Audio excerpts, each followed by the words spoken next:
kondisi rumah sakit seperti itu. Saya nggak bisa tidur sama sekali. Tensi saya naik dan sebagainya, kacau balau. Malam kedua, saya pun belum bisa makan dengan baik karena makanan rumah sakit tahu sendiri dah. Kalau bahasa nenek saya dulu waktu dia sakit disuruh makan nasi makanan rumah sakit, dia cuma bilang, "Lu aja yang sehat makan, cobain," katanya. Gue yang sakit gue suruh makan, yang sehat aja kagak demen. Itu istilah orang Betawi, nenek saya dulu seperti itu. Tapi saya berpikir bagaimana caranya saya harus makan, karena saya butuh untuk imun saya gitu loh, butuh untuk tubuh saya. Akhirnya saya berusaha untuk makan. Di malam ketiga, subhanallah, alhamdulillah, saya bisa makan makanan yang ada di rumah sakit. Di malam ketiga itu pun dari dokter gizi menelpon saya, menjapri WA, Bu Nurul kalau nggak salah, saya masih ingat dokter Nurul. Bagaimana dengan kondisi makanan dan sebagainya? Saya bilang, saya sebenarnya nggak bisa makan kondisi kayak gini, saya bilang gitu. Tapi ternyata dia meyakinkan saya bahwa memang itu yang lagi dibutuhkan oleh tubuh Bapak. Jadi silakan nikmati aja dulu untuk prosesnya. Saya pikir ya udahlah, saya paksakan. Walaupun beberapa kejadian saya harus agak sedikit muntah, mual dan sebagainya. Akhirnya kondisi seperti itu saya jalani. Nah, malam ketiga di ruang Bougainville, saya masih merasa bahwa ini saya tidak terima kondisi seperti ini. Bahkan auzubillah, saya saat itu sampai dalam jiwa saya memaki-maki Allah. Saya sampai bilang, "Ya Allah, kenapa harus saya yang menerima ini? Kenapa? Saya sudah mengikuti perintah-Mu, saya sudah mengikuti semua yang Kau butuh, yang Kau mau, ya Allah. Saya sudah sholat, Kau perintahkan sholat, saya sudah sholat. Kau perintahkan ngaji, saya sudah ngaji. Kau perintahkan menjaga anak, saya sudah, bahkan anak saya sudah saya sekolahkan di tahfiz Quran, ya Allah, untuk agar dia cinta sama Al-Quran, ya Allah. Saya sudah bimbing istri saya menjadi istri yang soleha. Kenapa harus saya masih, ya Allah? Apakah nggak ada lagi dajjal-dajjal lain, orang yang lebih jahat dari saya, orang yang tidak sholat, orang yang tidak mau ngurusin keluarganya? Apakah nggak ada? Sampai harus penyakit itu diberikan ke saya. Kenapa nggak ke dia aja, ya Allah? Gampang bagimu, ya Allah, untuk melemparkan ke dia, ya Allah. Kenapa harus saya gitu? Malam ketiga di lantai 2 di Bougainville, saya sangat terpuruk saat itu, sampai menghina Allah. Allahu Akbar, Allahu Akbar, astagfirullahaladzim. Akhirnya setelah itu aku ucapkan, aku malah makin terpuruk. Napas aku malah makin kecil.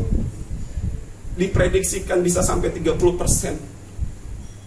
Langsung jam 2 malam itu aku manggil suster. "Suster, gak kuat nih, udah gak kuat nih." Akhirnya dikontak dokternya. Malam jam 2 itu langsung aku masuk ICU. Diputuskan untuk masuk ICU karena posisinya napas sudah tidak mampu. Yang aku pakai kecobong itu nggak mampu lagi posisinya, oksigen. Akhirnya aku dibawa langsung ke ICU. Alhamdulillah istriku juga masih mendampingi pada saat itu. Jam 2 malam ditelepon dan dibantu oleh kakakku, Bang Ipul. Dia diantar. Subhanallah, istri yang baik sekali. Saya kaget, saya pikir nggak ada dia gitu, tapi ternyata ada di situ gitu. Subhanallah, itu pengorbanan istri yang luar biasa. Ditelepon jam 2 malam, mungkin dia lagi istirahat, dia lagi capek, tapi masih tetap datang untuk ngambil barang aku. Karena memang kalau kita dari ruang perawatan masuk ke ruang ICU, itu kita nggak bisa bawa barang, handphone pun tidak bisa, ya. Jadi semua pakaian masukin plastik, handphone, dompet, semuanya taruh di jalan saat itu karena protapnya seperti itu. Nanti istri atau keluarga yang ngambil di situ, dan alhamdulillah itu terjadi. Masuk di ruang ICU. Malam pertama saya belum survive. Malam pertama saya masih belum bisa terima kondisi saya, malah makin jatuh saat itu. Akhirnya saya masih gak kuat nerima keadaan saya. Ini kenapa ICU? ICU buat saya itu tempat yang cukup menyeramkan, karena kedua orang tua saya pernah masuk ke dalam proses itu. Saya sudah berpikir bahwa aduh, udah cukup deh nih kalau begini caranya. Saya masih belum bisa terima ini begini. Akhirnya di malam kedua saya di ICU, dalam hati saya, sudahlah, ini udah gak kuat, ya Allah. Itu napasnya makin kecil. Dari 30% Sekarang sudah di posisi 25% saya napas pada saat itu. Sampai akhirnya saya sudah nggak kuat untuk bertahan hidup. Dan di saat itu pula saya langsung menyatakan kepada Allah, ya Allah, ya Rabb, saya sudah nggak kuat lagi ya Allah, silahkan ambil nyawa saya kalau memang itu adalah maumu ya Allah. Ambil ya Allah, ambil. Saya ikhlas, saya ridha. Ambil ya Allah. Tolong titip anak saya ya Allah, tetap menjadi waladun soleh, hafiz Quran ya Allah, karena itu memang cita-cita saya ya Allah. Tolong jaga istri saya ya Allah, lindungi dia ya Allah. Ya Allah ya Rabb. Saya sudah bertawakal pada saat itu, sudah terserah. Silahkan, kalau mau diambil, ambil. Saya udah ikhlas, saya sudah ridho. Mohon ampun ya Allah, mohon ampun. Saya istighfar. Allahu Akbar. Tapi di saat yang sama, rasa napas saya itu malah diberikan lagi oleh Allah Subhanahu wa Ta'ala. Dari 25% ditambah 5%, ditambah 40%. Itu di ICU ketika saya setelah mengucapkan, melepaskan diri kepada Allah, menyerahkan kepada Allah, silahkan, kalau mau ambil silahkan. Dalam artian sudah bertawakal kepada Allah, apapun yang keputusan Allah ambil sudah saya ridho, saya ikhlas.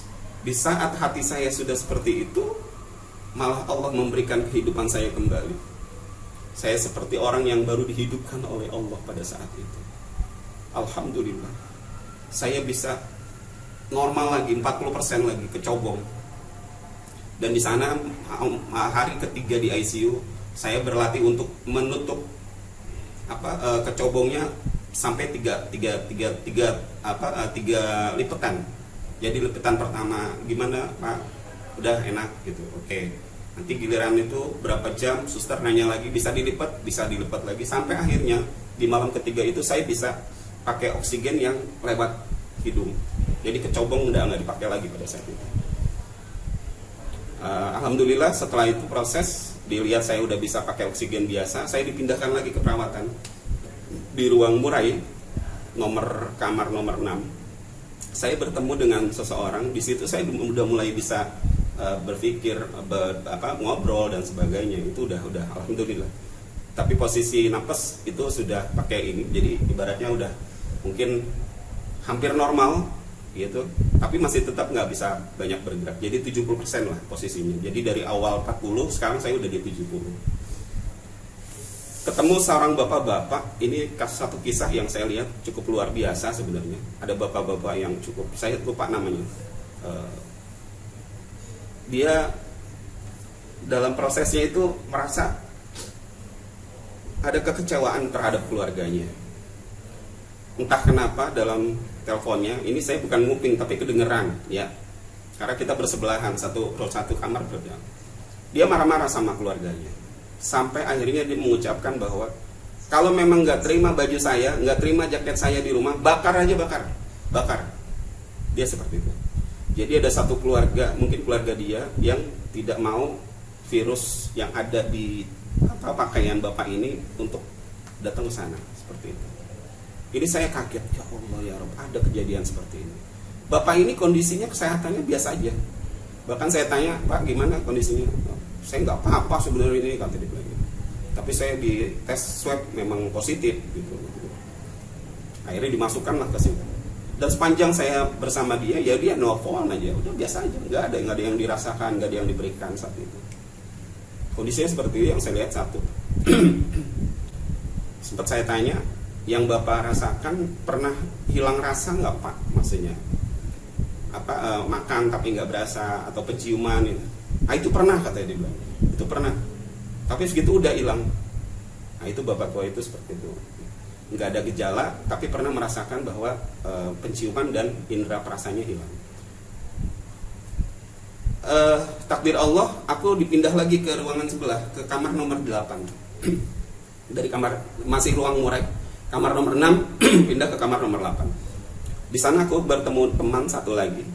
Dia seorang atlet tenis, masih muda, udah ini sih, pelatih. Udah mau pensiun. Nah, dia modelnya lain lagi. Dia itu kalau sudah jam 10 malam menggigil.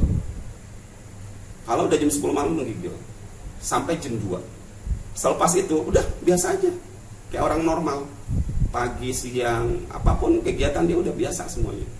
Giliran udah malam jam setengah 10, karena dia kenal Pak Rahman nih kayaknya dikit lagi nih, kayak menggigil nih, saya dikit lagi. Benar, menggigil. Saya sempat tanya, Bapak COVID? Iya betul COVID. Terus Bapak pernah merasakan penciuman sama indera perasa hilang nggak? Dan dia bilang pernah. Oh iya pernah katanya. Oke, siap. Jadi dia dengan gejalanya menggigil yang sangat, katanya dibilang itu menggigilnya bukan menggigil luar biasa. Memang saya sempat, ini orang berisik juga, saya mau istirahat sebenarnya kan, tapi saya meyakini bahwa memang dia lagi susah banget. Jadi kita harus memaklumi kondisi seperti itu di rumah sakit memang. Mungkin satu waktu saya juga akan mengalami di posisi dia mengganggu sebelah. Akhirnya saya memutuskan untuk minta pindah karena ruangan cukup sempit saat itu. Saya juga kurang sirkulasi udara. Saya waiting list untuk pindah lagi ke Bougainville. Akhirnya dapat di lantai 3. Setelah di lantai 3, subhanallah, saya ketemu teman-teman yang luar biasa pada saat itu. Ada Mas Windy, ada Pak Mat Joti, orang Padang. Jadi kita satu kamar itu bertiga. Kita jalin silaturahmi, kita sama Muslim, kita sholat bareng-bareng, kita makan sama-sama. Bahkan ada satu ketika di mana kebetulan saya termasuk yang memang punya penyakit di hati. Jadi saya nggak bisa makan makanan luar.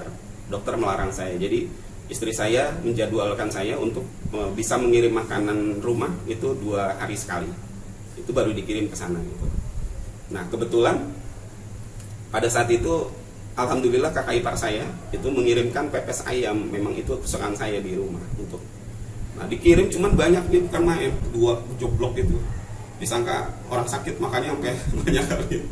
Nah akhirnya saya memutuskan untuk menawarkan teman saya yang ada di sebelah, suka pepes ayam. Oh suka, nggak apa-apa, ya udah akhirnya kita kasih, kita makan bareng.